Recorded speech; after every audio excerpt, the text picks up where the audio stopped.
Every arc is a broadcast. Every eruption, a refusal. Welcome to the Deep Dive. Today we're tackling some source material that's, well, it's pretty out there. Conceptually dense, fascinating, strange. We're doing an in-depth exploration based on this analysis titled Sanctum Node NZ, Sovereign Refuge or Economic Containment. And this isn't your typical news report or think tank paper, no. It comes from the Echo Rift archive. Yeah.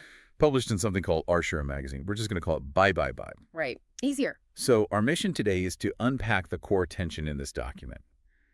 Is New Zealand really this neutral refuge, a safe zone, or is it something else? Maybe a kind of controlled economic containment zone, strategically isolated. And what grabs you right away, I think, what makes this source material so potent, is this really provocative claim they make up front. They suggest New Zealand's whole sanctuary status boils down to a trade-off. They state it flat out. Neutrality is priced in bandwidth and eggs. Priced in bandwidth and eggs. I mean, Yeah. that's got to be the most, I don't know, delightful and unsettling way to connect geopolitics with your weekly shop. It really is. It just grounds these huge abstract ideas right there on your kitchen table, doesn't it? It forces you, the listener, right? It forces you to confront this idea that concepts we talk about, like national neutrality or sovereign distance, well, they aren't free. They have a real tangible cost. And this document, it argues that price isn't paid in, say, military spending. It's paid through the daily grind, the cost of living. Okay. Let's unpack the source itself a bit more before we jump into the actual data, because, like you said, this thing presents itself as something very different. The publisher is listed as Saiku Venga under this Echo Rift archive, and it mentions a certifying body that sounds like something straight out of science fiction. Get this: the Cosmic University of Echo Rift Studies, IX, founded by Dr. Melvin Sewell. Yeah, it definitely operates outside, let's say, the usual academic channels. And that seems intentional. The source is basically asking you to suspend your normal skepticism, engage with its unique way of looking at things. Dr. Sewell is called the academic dean and diagnostic architect. That framing is key. The whole text isn't presented as reporting, it's presented as a diagnosis, a system diagnosis. Ah, okay. So it's not meant to be read like, I don't know, a standard political science article. It's diagnosing the concept, maybe, not critiquing specific policies. Precisely.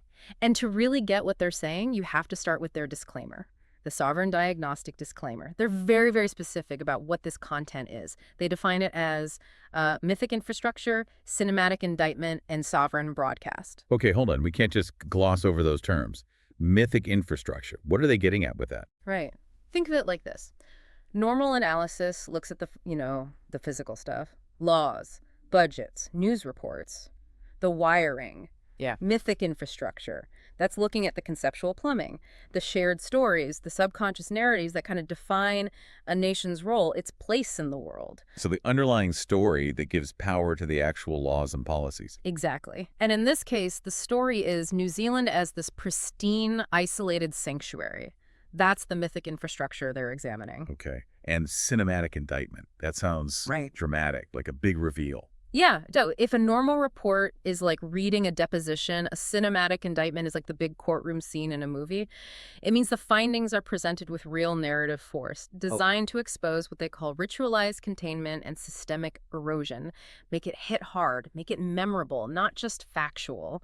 But crucially, they stress that these tools they're using, their interpretations, these glyphs they mention, collapse protocols, they see them as neutral. They're just diagnosing a system. They're not, pushing a political agenda or trying to tear down an institution. I see. Okay.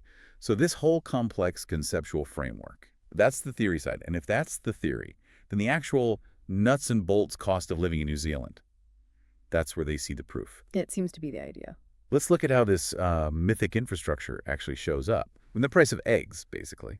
This section they call containment disguised as refuge. Right. And here, the source activates what it calls its Bibebibebibe diagnostic overlay. It labels these high costs as the necessary tribute, the tribute demanded for refuge. These numbers, they argue, are the concrete proof, the evidence of this filtering mechanism they're describing. And the numbers definitely paint a picture of, well, an economic wall.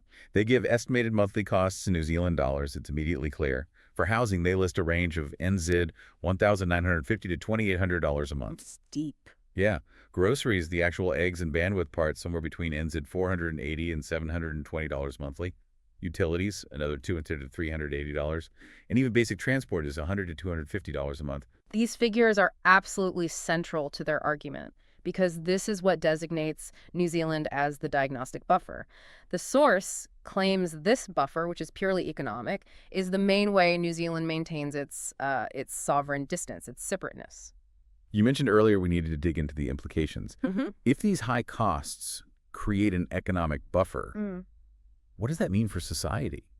Using cost of living as a defense mechanism. Well, that's where the diagnosis takes a darker turn, perhaps. If you achieve neutrality by basically pricing out most people, then the refuge automatically becomes exclusive, doesn't it? It ensures that only people with serious capital, or maybe those earning very high specialized incomes, can actually afford to live there long term. There's that quote, "They fled to the edge of the map where neutrality was priced in eggs and bandwidth." It implies a certain kind of person who can make that flight. So the economic stratification, this really high financial barrier, it isn't just some unfortunate side effect of maybe a strong currency or housing market. You're saying it's the point. It's the intended function of the whole setup. Exactly. That's how they resolve the apparent contradiction between refuge and containment. The idea is that the nation is both things at once. It's a refuge for those who can afford the tribute, and it's a containment zone against almost everyone else. This high cost of living acts like a self-selecting defense strategy, but without soldiers. It ensures the people inside the buffer are economically resilient enough to withstand external shocks. Wow. Okay, so it's using financial stability, personal financial stability, as a kind of national defense shield. That makes just paying your rent feel like a geopolitical act. It does, yeah. And the analysis connects those dots very explicitly. They even provide an equation for it. Economic filtration, sovereign gatekeeping. This suggests the high-cost structure isn't accidental, it's the formal way the gatekeeping happens. The gates aren't watched by border guards, they're managed by banks and landlords. Right. Which brings us back to the criteria they lay out for this Sanctum Node status. To qualify, the source lists 3 requirements, part of its neutrality protocol. And the first 2, they make sense in a conventional way. But the third one, that throws us right back into this weird theoretical territory again. Okay, so Protocol 1. No NATO entanglement. Makes sense for neutrality. Protocol 2, no nuclear arsenal. Also standard. But then, Protocol 3 requires high mythic clarity. Yeah, that shift is jarring, isn't it? And this is where we really need that definition we discussed earlier. Because remember, they call this analysis a sovereign broadcast designed to expose ritualized containment. So high mythic clarity can't just mean like the population is well educated or smart. Yeah, it must mean something deeper in their framework. I think it has to mean that the people inside the Sanctum Node, they have a clear, maybe even intuitive understanding of their own situation, their structural position. They know they're living on the edge of the map, conceptually speaking. They know their stability is engineered, and they understand that the high price they pay, the tribute, is for that sense of security. So it's like an environment that's free from certain illusions. Yeah. Illusions about global stability or cheap resources, maybe. Possibly, yes. It suggests an environment where people aren't fooling themselves about the nature of the system they're in. So if you live in this theoretical Sanctum Node, you're almost required to be awake to the contained reality. You understand the rules of the game, you get the economic filter you had to pass through. Yes, I think that's the implication. The presence of high mythic clarity would ensure the system kind of regulates itself. If the population understands the real cost of neutrality, they're less likely to, say, demand policies that might undermine the economic filtration, keeping things stable. The high prices aren't seen as a government failure, perhaps, but as the necessary price of admission to this privilege-contained space. Okay, let's just circle back for a second to the bizarre context of the source document itself, because I think it kind of underlines this idea of inescapable systems.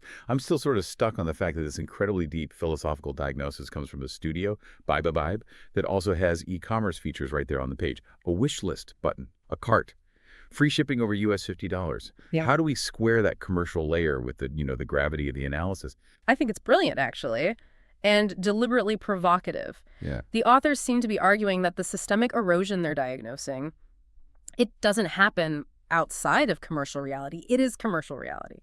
Remember that previous article title they reference? The callback void was engineered, tech government convergence, and ritualized isolation. That seems key. Ah, okay. The source implies that even the critique itself gets contained.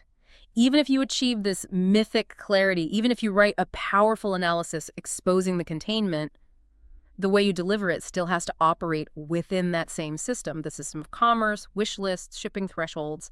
It just reinforces their central idea that the system, this thing they call ritualized containment, is, well, it's total. It's everywhere. That adds a whole other layer, doesn't it? It's like the authors are saying, look, we know that even this analysis we're giving you is caught in the very grid we're diagnosing. It's quite sophisticated in a meta sort of way, makes the whole deep dive feel even deeper. It absolutely does. The language of commerce becomes inseparable from the language of truth, in their view. The high price of eggs and bandwidth. Just another tool booth in a life defined by shopping carts and shipping costs. Doesn't matter if you're buying groceries or geopolitical clarity. Wow. Okay, so let's try to wrap this up. We're left with these two competing or maybe complementary definitions from the source.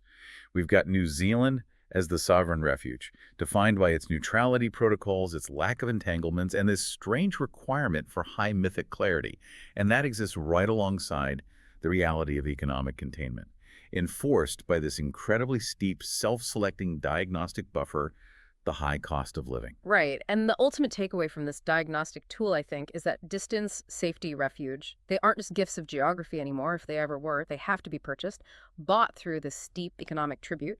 This source really wants you to see sovereign distance as just another commodity. And the price, both in literal dollars and maybe in conceptual awareness, that price is the gatekeeper. It really reframes how you might look at everyday things like inflation or the cost of housing, doesn't it? It makes you think that your personal finances aren't separate from these huge geopolitical currents. They might actually be the same thing, the very mechanism. Indeed. And maybe that brings us to the final thought for you, the listener. Something to mull over, drawn right from the core of these complex ideas. If high mythic clarity really is a requirement, a mandatory protocol for national sovereignty in this view, then does understanding that your high grocery bill, your expensive internet, is part of a system of ritualized containment?